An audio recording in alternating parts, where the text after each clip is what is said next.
Cody Rhodes addresses WrestleMania 41 criticism. Plus, we have an injury update on Chad Gable and future plans for the NXT title. It's all in the Cultaholic wrestling news right now. So it's been a few months since WrestleMania 41, that main event between Cody Rhodes and John Cena. Still not over it, Thomas. Now, apparently it was bad by design. That's what a lot of people said to me moments after. And I was like, okay. So if it was bad by design, why is Cody Rhodes addressing some of the critique in an interview with Busted Open Radio? Yeah, he's been saying, I don't want to go as far as making any promises, but I can tell you the goal with SummerSlam is, if people felt a certain way about WrestleMania, I will put that all on my back and take all the credit and responsibility for perhaps not feeling satisfied. I like to go get him the finish line with SummerSlam. Very much looking forward to doing this dance again. So if you see Cody Rhodes, a teeny tiny little rapping boy, little Travis Scott, you can pick him up and put him on the shelf. Twat him in the face!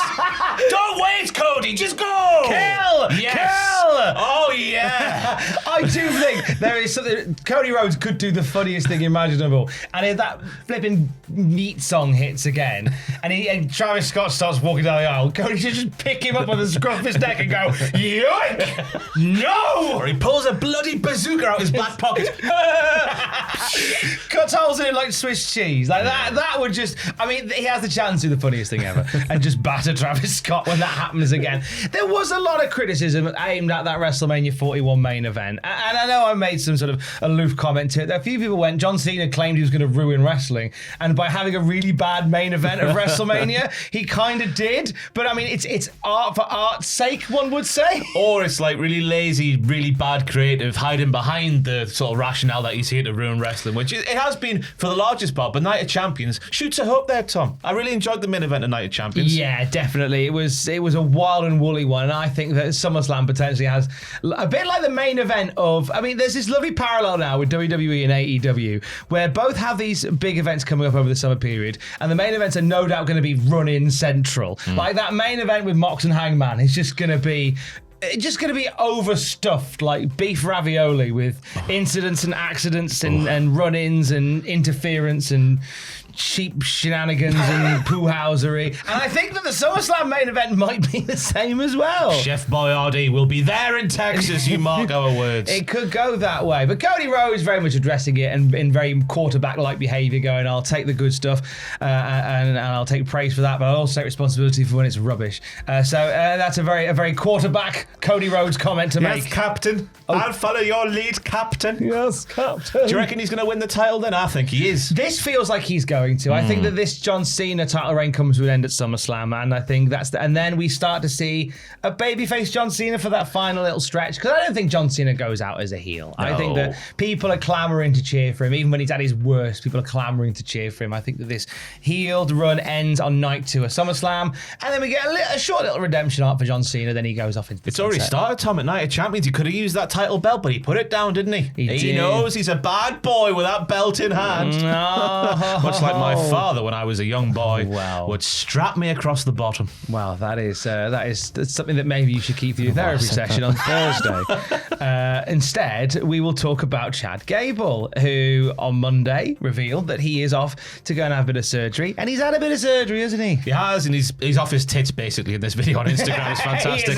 Rambo's on the television. He's like, oh my God, Stallone looks so amazing in this film. It's incredible scenes. But he also says, I'll be back quicker than you can say gracias, which is an interesting choice of word there, Tom. Yeah, because he's in support of his good friend El Grande Americano, who we know had an arm injury of his own, but he's fighting fit. We saw him on Raw. Yeah, he's elongated himself as well, ever so slightly. Part of the treatment for his bad arm was elongating himself. Make his spine a bit longer.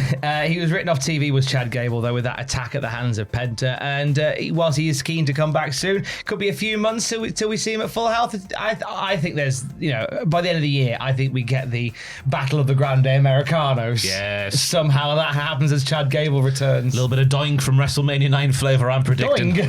Doing. Doing the clown. Doing. Bang the clown. Doink the clown at WrestleMania 9 shenanigans. I'm predicting for Grande Americana by the time it's finished. I'm up for that, especially if we get like the nice little Spider-Man meme with them doing that. That's the thing that should be happening.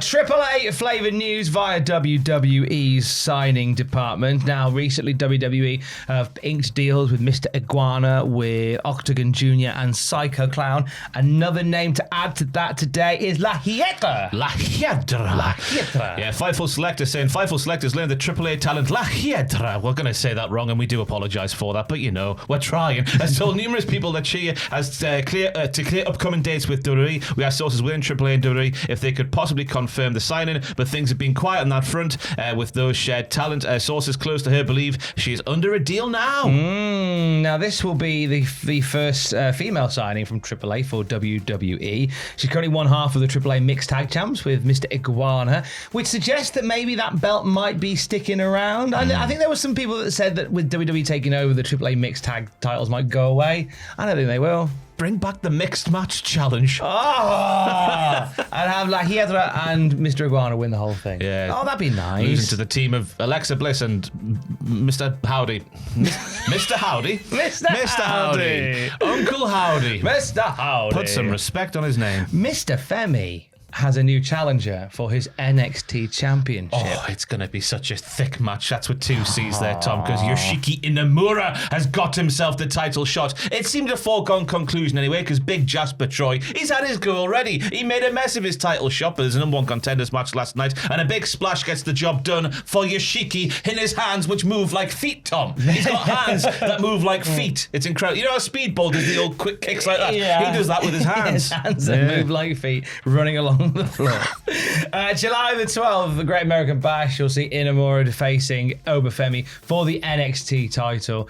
I'm up for this. Oh, God. Can confirm Inamura is a lovely lad. He was at a North show last year. And it's so funny to see like how quickly that he is elevated within WWE. I go, oh, he was at the brewery not long ago. Well, it's arguably the best romantic story ever since Macho Man and Elizabeth, really, because he was over for a little bit, then he left, then JB became heartbroken, he got his leather jacket back and everything, and then Inamura came back, and JB's been a new guy. It's been wonderful scenes. It's been lovely scenes to see. Sad scenes as we see Sol Ruka getting pinned in a tag match last night by Izzy Dame. This leads to Izzy Dame challenging for the Women's North American title at the Great American Bash. The culling are going to do it. They've taken Tatum Paxley first and foremost and gradually stripping her away of all her cavalca, her weirdness, which makes her so brilliant. And now they're going to take the title, Tom. It's going to be disgusting scenes. Ahead of challenging for the women's title at Evolution as well, Jordan Grace is going to team with Blake Monroe to face JC Jane and Fallon Henley. And Ava made sure to make herself look as brilliant as possible, as she always does, by being so dismissive of those wrestlers in front of her, because she says, well, I'm 2 steps ahead of you people. Here's a tag team match you can have at the pay-per-view.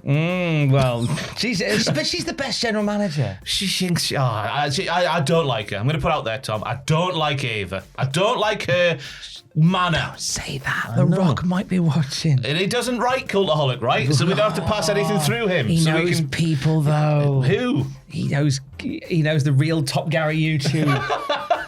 It gets taken down. That channel from India? Is that yeah, that one. That's him.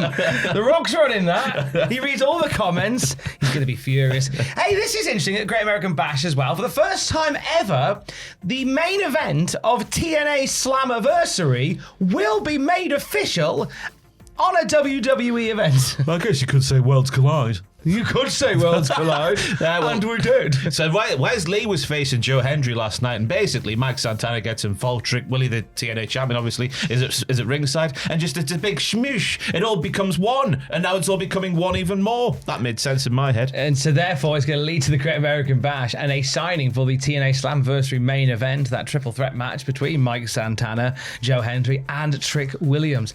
Fraser and I were talking about this yesterday. With the addition of Mike Santana, I don't think Joe's getting the TNA title back.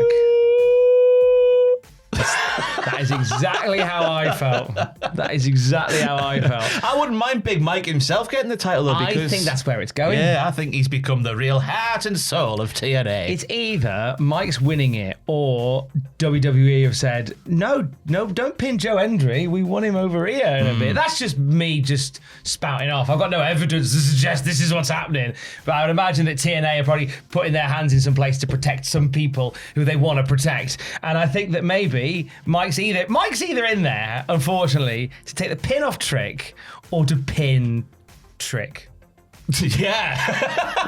I think he's there to win or lose the match. I think he's there. Scintillating. He's there to be there in the match. But I think Trick's the favourite, then Mike, then Joe. I think I agree with you there. Yeah, I think that's how it's going to go down. But the signing for that is taking place at the Great American Bash. And for the very latest wrestling news at any time, you can check out cultaholic.com. Stay safe. Love you. Bye.